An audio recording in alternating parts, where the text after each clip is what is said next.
Friends Ayyanar துணை அடுத்து என்ன நடக்க போகுதுன்றதை இன்னொரு வீடியோவில் ஒரு குட்டி ப்ரெமோவாக பார்க்கலாம் வாங்க.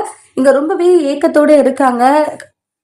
வானதி இருந்துட்டு, என்ன நீ வண்டி வாங்கி வச்சுருக்கிறதா சொன்னேன் எனக்கு, எங்க பாண்டியா வண்டி அப்படின்றாங்க. அப்படியே ஷோக் ஆகுறாங்க. வானதி அது வந்துன்றாங்க, உன்னை தானே கேட்டுக்கிட்டு இருக்க, எங்க வண்டின்றாங்க. எனக்கு ஏதோ வண்டி தானே வாங்கி வச்சுட்ருக்கேன்னு சொல்கிறேன், இப்போ என்னடா கேட்டா சைலண்டாக இருக்க, என்னாச்சு அப்படின்றாங்க.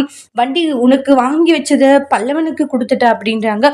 கேட்டுட்டு வானதி ஷாக் ஆகுறாங்க. பாண்டியா நீ எனக்கு தானே வாங்கி வச்சுதான் சொன்னேன், எப்படி நீ பல்லவனுக்கு கொடுக்கலான்றாங்க. இல்லை பல்லவன் வந்து ஆசைப்பட்டான், அவனுக்கு கொடுத்துட்ட, சரி விட இன்னொரு டைம் உனக்காக சர்ப்ரைஸாக வண்டி வாங்கி தரேன்றாங்க. பாரு ஒவ்வொரு டைமும் எனக்கு நம்பிக்கை கொடுத்து இப்படி ஏமாத்திக்கிட்டே இருக்கன்றாங்க. நான் எவ்வளவு நம்பினேன், இப்படி பண்ணிட்டே நீ அப்படின்னு சொல்லிட்டு கோவமா கத்திக்கிட்டு இருக்காங்க. இல்ல அது வந்துன்றாங்க, என்ன வந்து போயின்றாங்க.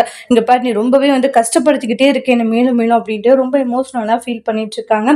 அதுக்கு அடுத்துதான் நான் சொல்றது கொஞ்சம் கேளு, ஏன் கேட்க மாட்டேங்கிற அப்படின்ட்டு எவ்வளவோ பாண்டியன் வந்து ஆனந்த் கிட்ட சொல்றாங்க. நான் பல்லவன் கிட்ட இருக்கிற அந்த வண்டி வாங்காம விட மாட்டேன்னு சொல்லிட்டு பிரச்சனை பண்ணிட்டு இருக்காங்க. அப்படி எதுவும் பண்ணிடாத வானதி, தயவு செஞ்சு கொஞ்சம் பொறுமையா இருன்றாங்க. சும்மா ஏடகுடமா போய் பேசி வண்டி அங்கிருந்து வாங்குற வேலையெல்லாம் வச்சுக்காத அப்படின்ற மாதிரி சொல்லிட்டு இருக்காங்க.